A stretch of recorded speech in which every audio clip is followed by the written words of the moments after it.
Hola amigos, hoy en Luz y yo tenemos la oportunidad de entrevistar a un dibujante, pintor, escultor y escritor, a un artista completo en el amplio sentido de la palabra. Un hombre conocido como el enfant terrible. Por supuesto que nos estamos refiriendo al maestro José Luis Cuevas. José Luis, gracias a ti y a tu esposa Carmen, Beatriz, por tenernos aquí en su museo. No, al contrario, muchas gracias a ustedes, ¿no? José Luis, primeramente, ¿cómo nace la idea cómo surge la idea de hacer este museo? Fíjate que la idea de un museo fue una idea que surgió hace muchísimo tiempo. Me acuerdo que estaba yo en San Francisco, California, y haciendo una serie de grabados, ¿no? Y entonces recuerdo que en aquel tiempo me hicieron una entrevista. Y yo dije que tenía mucha obra de artistas de diferentes partes, incluso de San Francisco,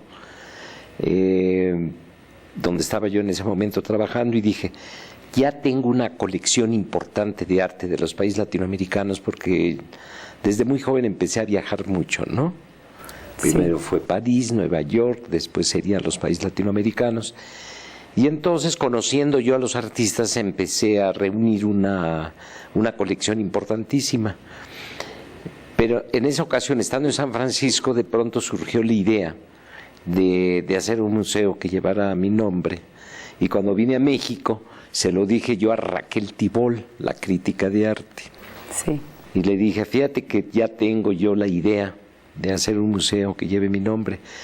En aquel tiempo había yo adquirido un terreno que había pertenecido a Miguel Covarrubias, un gran artista mexicano que murió hace ya muchos años.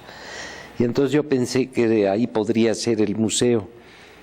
La idea no era buena definitivamente, porque era una calle no me acuerdo cómo se llamaba la calle, pero de todos modos era una calle angosta, como son las calles de San Ángel o de los lugares que están cerca. Y entonces no se hizo eso. Y esos ruidos extraños, te lo pregunto porque en este museo hay fantasmas. No, creo que viene de afuera. Sí. Y entonces así fue la cosa. Y entonces fue cuando ya por primera vez en México lo manifesté yo públicamente, ¿verdad?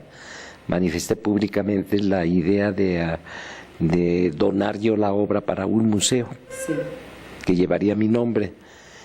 La vocación al principio es que se tratara de un museo de artistas latinoamericanos, aunque después incorporé al acervo del museo, de lo que sería el museo, muchas obras de otros artistas. Por ejemplo, hay una buena colección de grabados de Picasso, ¿no? Hay una colección incluso que desde el punto de vista didáctico es muy importante, considerando que estamos cerca de la San Carlos, ¿no?, de Escuela de Artes Plásticas. Claro. Pues una colección muy buena de facsímiles de Rembrandt del siglo XIX, que parece que son los originales, y es la colección completa de la obra dibujada de Rembrandt. De vez en cuando los exhibimos porque es una magnífica experiencia para los estudiantes de arte, ¿no? Sí. En fin, así surge la idea. Después ya se buscó el sitio adecuado. Esto era un antiguo museo del siglo XVII.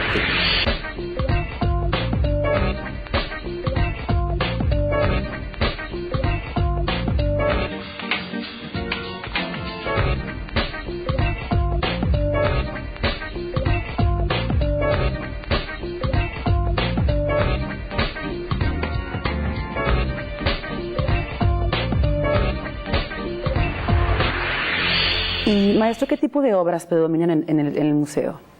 Predominan obras de, como te decía, de pintores latinoamericanos. Sí. Pinturas, dibujos. En aquellos tiempos todavía vivía quien fue mi gran amigo, don Fernando Gamboa, un hombre ya mayor, y sin duda el mejor museógrafo que ha habido en México, ¿verdad? Y con un prestigio además internacional. Entonces yo quería que él fuera el director del museo en aquel tiempo. Pero él tenía un trabajo ya en la Fundación Banamex. Y entonces, aunque él ya tenía 80 años, me dijo: "Mire, José Luis, cuando termine mi contrato con Banamex, yo voy a irme a trabajar a su museo". Y pues no, él murió siendo el director de la Fundación Cultural Banamex, ¿no? Sí. Murió en un accidente de auto, por cierto. Pero él estuvo muy vinculado a eso y teníamos una reunión a la semana para hablar de este proyecto, ¿no? Sí. Ya empezaba a restaurarse el edificio. El edificio era una cosa verdaderamente espantosa porque era un depósito de trapos viejos, ¿verdad? Estaba muy deteriorado. Pero fíjate que cuando los cuartos eran pequeños cuartos, porque era una vecindad, estaba en un pésimo estado, ¿no? Sí, pero al levantar, por ejemplo, el yeso, se descubrió que había ciertos vestigios del arte colonial, ¿verdad?, que pueden verse. Y al levantar el piso donde está la escultura de la giganta, se descubrieron también vestigios del arte antiguo mexicano. O sea que teníamos el arte precolombino, teníamos el arte colonial en un museo dedicado al arte contemporáneo. Vaya, qué mezcolanza. Sí. Tan interesante. Y en este museo pueden exponer artistas los que deseen, o hay algunos parámetros que ustedes ponen. No hay, definitivamente hay parámetros, hay ciertas exigencias definitivamente, sí, ¿verdad? Porque sí hay mucha gente que llega y dice: "Oye, yo pinto y ya quiero ver si puedo exponer en tu museo". Bueno, debe de haber un currículum, debe de ser un artista conocido, ¿no? Ya sea mexicano o extranjero. Y generalmente pues se hacen por invitación. Como pues conozco a muchos pintores, muchos artistas de diferentes partes del mundo, pues entonces es cosa de invitarlos a exponer y todos son de primerísima calidad. Por ejemplo, en este momento está la exposición de Carlos Colombino, que es el mejor pintor paraguayo. Estuvimos en Paraguay nosotros, estuvimos con él, lo invitamos, aceptó encantado de la vida de venir a exponer. Claro. Y vino, porque generalmente los artistas vienen a México para estar presentes en la apertura de sus exposiciones, ¿no? Sí. José Luis, ¿de dónde surge la idea de plasmar ese rostro en la rodilla derecha de la giganta, sí, que no sabemos qué significa ni qué es? Pues es un misterio, es algo sobrenatural definitivamente, ¿no? Porque la escultura ya estaba hecha, se estaba montando precisamente por partes, soldándose, ¿verdad? En este museo había venido del taller donde yo hice la escultura. Y de pronto una mañana apareció ese rostro enigmático, quizá de alguna antigua monja del convento, ¿verdad? que no sé de dónde procede, cómo apareció, y está en bajo relieve. Cosa que provocó incluso el miedo de los obreros que estaban trabajando en levantar la obra, en el ensamblaje de la escultura, ¿no? Estaban asustadísimos. Y dije yo, pues eso se tiene que quedar así definitivamente. Frente a hechos sobrenaturales no hay que tratar de cambiar las cosas, ¿no? Es un fantasma simplemente. Porque se vuelven a poner, sí, si las quiere uno quitar. Claro, volvería a aparecer, tienes razón. Sí. Aunque mucha gente piensa que es tu rostro. No, eso es una cosa que no sé a quién se le ocurrió, no hay ni parecido ni nada, ¿no? Bueno, pues ¿les parece que vayamos a un corte? Muy y bien, regresamos. ¿no?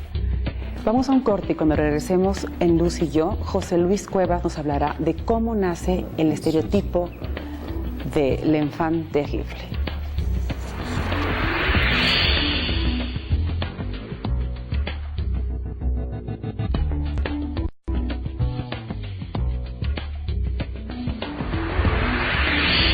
Gracias por seguir acompañándonos en Luz y yo con nuestro invitado de lujo, el maestro José Luis Cuevas y su querida esposa, Beatriz del Carmen. Ahora sí me salió. José Luis, ¿cómo nace el estereotipo de l'enfant terrible? Bueno, Yo expuse en París la primera vez cuando tenía 21 años. Fue mi primera exposición en París, ¿no? Muy joven. Sí, y entonces en esa época me empezaron a llamar l'enfant terrible, o sea, el niño terrible, ¿no? Sí. Que es algo así muy de los franceses para hablar de gentes precoces dentro del arte, ¿no? Sí. Y se me fue quedando. Ella me recordaba ahora, precisamente, Beatriz del Carmen, que cuando expongo en Nueva York un año después de París, ahí me llamaron en una revista Golden Boy, que sería algo así como el niño prodigio, ¿no? Sería la traducción al español, ¿no?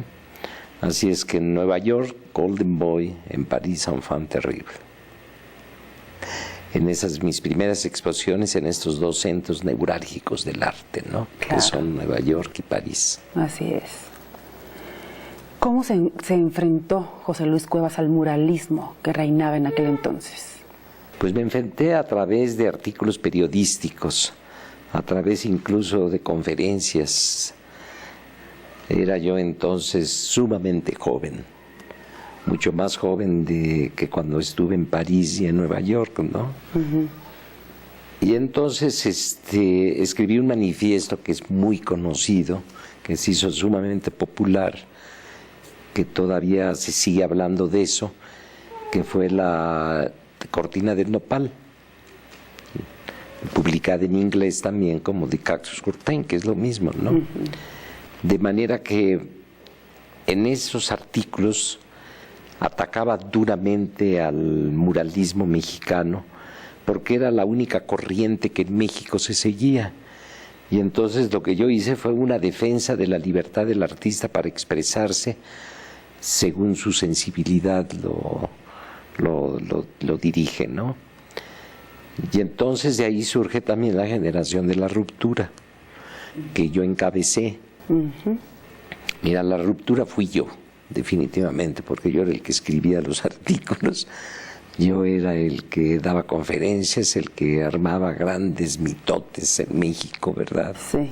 Y después ya no solo en México, sino también en todos los lugares a donde yo iba viajando, ¿no? Prácticamente todos los países latinoamericanos. José Luis, ¿quiénes formaban parte de esta ruptura? Bueno, artistas de mi generación, definitivamente. ¿Cómo quiénes? Aquí, fíjate que hace poco se llevó a cabo una exposición de homenaje a la ruptura, precisamente, ¿verdad? Uh-huh. Vico, cuando estábamos elaborando la lista, uh-huh. Fue 2002, ¿verdad? Cuando estaba yo elaborando la lista de los artistas que iban a participar, pues descubrí que muchos ya habían fallecido, ¿no? Ya había muerto Lilia Carrillo. Manuel Felgueres, Vladi. Sí, bueno, pero esos son de los que están vivos todavía, ¿no? Manuel Felgueres todavía está vivo, todavía está activo, lo mismo Vicente Rojo, uh-huh. Pero de los que han fallecido, pues Fernando García Ponce ya murió hace algunos años. Lilia Carrillo, Vladi también estaba incluido en la exposición, acaba de morir Vladi, sí. En Cuernavaca, por cierto, uh-huh. Que digamos era el mayor de todos nosotros, porque Vladi murió a la edad de 85 años, ¿no? Uh-huh. Fue una generación importante porque abrió nuevos caminos, digamos, para el arte nacional, sí. Que estaba estancado dentro de la llamada escuela mexicanista, ¿no? Así es, maestro.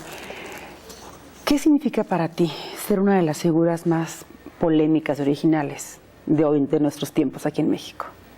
Pues muchas gracias, porque tomo eso como un elogio definitivamente, ¿no? Pues sí, fíjate que puede decirse que desde mis inicios, desde que empiezo siendo yo un artista que todavía no cumplía los 20 años, ya me caracterizaba por un sentido de la polémica, por provocar, por ser un provocador definitivamente, ¿no? Y creo que esa característica no la he perdido, de manera que creo yo que hay mucha gente que me acepta, hay mucha gente que me admira y hay mucha otra gente que me sigue todavía atacando, ¿no? Aunque sí debo reconocer que he recibido muchos reconocimientos en México, ¿no? Así es. Cuando recibí yo el Premio Nacional de Arte, Fui yo entonces el más joven que recibía este reconocimiento del gobierno mexicano, ¿no? ¿A qué edad, maestro? Fue en 1982 cuando recibí el Premio Nacional. Hace poco recibí la medalla Bellas Artes, que se me otorgó en el Palacio de Bellas Artes, ¿verdad? Y fuera de México es una cantidad verdaderamente impresionante de reconocimientos, ¿no? De premios. De París, donde viví muchos años, en fin, también recibí un premio importante. En fin, la lista de reconocimientos, de premios, es verdaderamente enorme, ¿no? Claro. José Luis, eres un artista que ha sacado de la calle sus personajes. A través de todos los años, ¿y cómo sigues viendo esos personajes con las mismas caras de sufrimiento y de marginación, de dolor? Bueno, de alguna manera yo creo que dentro de mi obra hay ciertos elementos que todavía permanecen, ¿verdad? Ese acto solidario hacia los desposeídos, hacia la gente que sufre, en fin. Pero de todos modos hay una diferencia muy grande entre lo que yo hacía en la época de mi juventud a lo que hago ahora. Han surgido nuevos temas, han surgido nuevas cosas, nuevas maneras de interpretar, digamos, incluso el sufrimiento humano, ¿no? Aunque me sigue todavía preocupando mucho los aspectos de los marginados, de la gente sufriente, ¿no? Pero ya no podría hacer ciertas cosas que yo hice cuando era muy joven, el visitar los hospitales, el hacer incluso disección de cadáveres, el ir a dibujar al manicomio, ¿verdad?, a la antigua Castañeda. No sé cómo, teniendo yo una edad en la que apenas estaba saliendo de la adolescencia, podía enfrentarme a todos esos aspectos terribles de la condición humana, ¿no? Ahora creo que no podría hacerlo. Ahora mi obra es mucho más imaginativa, es más el producto de lo que yo imagino, ¿verdad? El producto incluso también de los sueños, ¿no? Con mi esposa Beatriz del Carmen, cuando despertamos, lo primero que hacemos es contarnos nuestros sueños. ¿Qué soñaste?, me pregunta en el momento que despertamos, ¿no? Pues anoche tuve un sueño verdaderamente terrible, y los sueños son terribles, te dejan un posefecto, te dejan un efecto que dura todo un día y a veces muchos días. Yo he sido siempre un gran soñador, en el sentido de que sueño siempre, ¿no? Sí, y que recuerdas tus sueños, hay gente que los... Sí, los anoto en un... O ahora no es necesario, no necesito anotarlos porque tengo a mi lado a mi esposa y ella me pregunta, ¿qué soñaste? Y inmediatamente cuento el sueño, ¿no? Incluso hay un libro que se publicó hace algún tiempo que se llamaba Los sueños de José Luis Cuevas, en las que yo narro los sueños, ¿no? Que también de alguna manera alimentan mi obra, ¿no? También son un estímulo poderoso para lo que pinto, dibujo o grabo o esculpo. Qué interesante, maestro. Pues vamos a usar un segundo corte y regresamos. Muy bien. Y cuando regresemos en Luz y yo, José Luis Cuevas nos platicará del significado que tiene la mujer para él. No se vayan.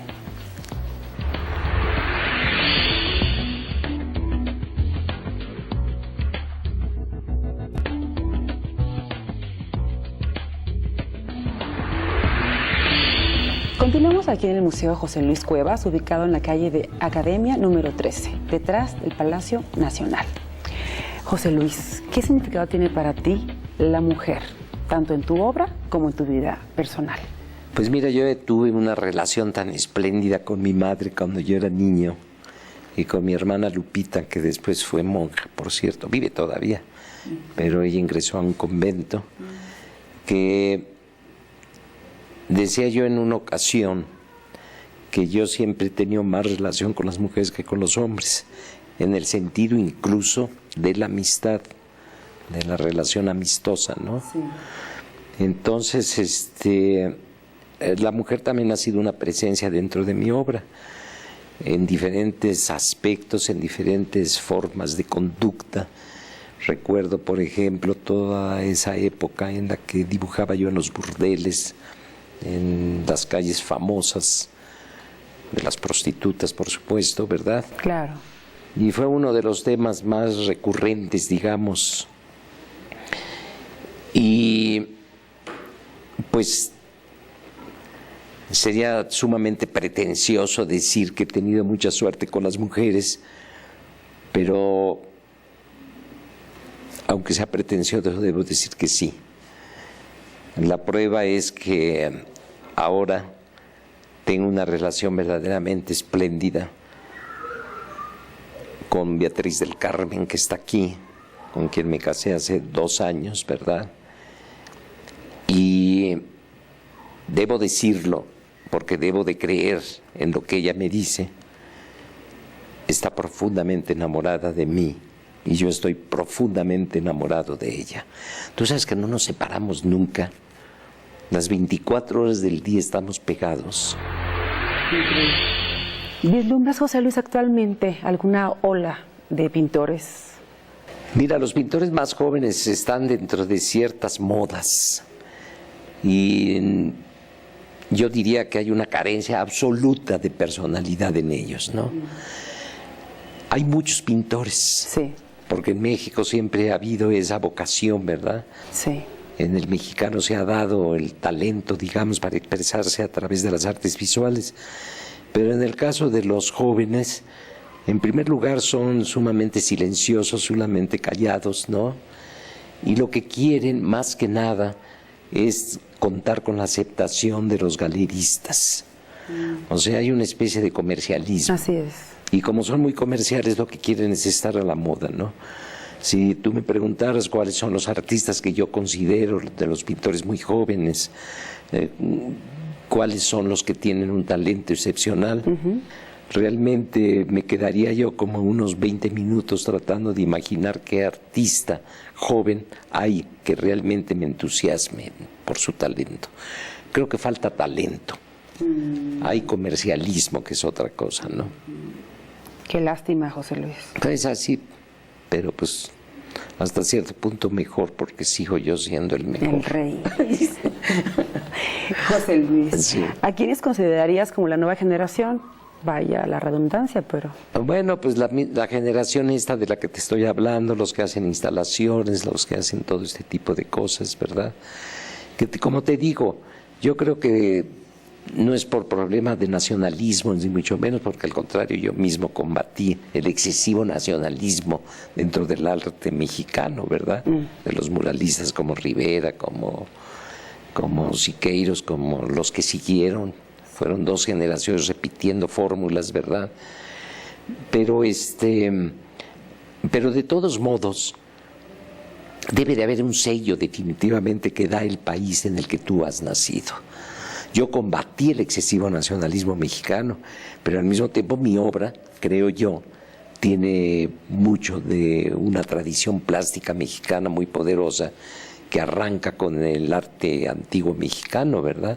El arte de precolombino, el arte anterior a la conquista. Sí. Y de alguna manera mi obra se puede considerar con un sello nacional, con un sello mexicano, cosa que no sucede entre las nuevas generaciones de pintores de México. Es una obra que bien pudo haber sido hecha en Nueva York o pudo haber sido hecha en cualquier país latinoamericano. Sí. Y mira, para destacar en el mundo del arte hay que tener un sello propio, definitivamente. Decía una vez Rico Lebrun, un gran artista americano que ya falleció hace tiempo, decía: José Luis Cuevas es un rostro que se distingue en medio de una multitud. Allá hablaba de una personalidad distinta, de una manera diferente de tratar el arte, ¿no? Y eso es lo que les falta a los jóvenes.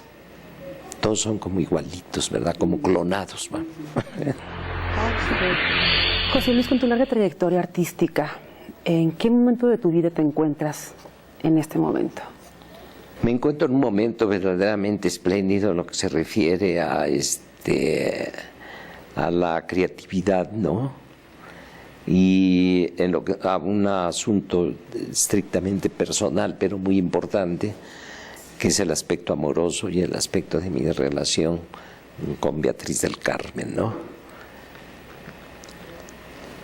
El hecho de haberme enamorado a esta edad, de haber otra vez encontrado el amor y haber conocido a una mujer con la que mantengo una relación espléndida, es un privilegio, ¿no? Así es. Es algo que debo de agradecerle a Dios. El habernos vuelto a enamorar, ¿no? Encontrar el amor. Sí. Que el amor lo encuentras en muchas etapas de tu vida. Sí. Y bueno, una más. ¿Y qué te falta por hacer? Pues me falta por hacer muchas cosas, entre ellas más bodas. Y dentro del arte, pues seguir experimentando dentro de diferentes técnicas y diferentes cosas, ¿no? Pues ha sido un placer estar con ustedes aquí Gracias, en su museo. Lourdes. Muchas gracias, a ti me dio muchísimo gusto. Al contrario, José Luis, a ustedes. Gracias. Sin duda el auditorio de Luz y yo ha tenido la oportunidad de conocer más a fondo a José Luis Cuevas, un artista, como decíamos al principio, en toda la extensión de la palabra. Y a ustedes, amigos, los espero la próxima semana en otra emisión más de Luz y yo. Hasta pronto.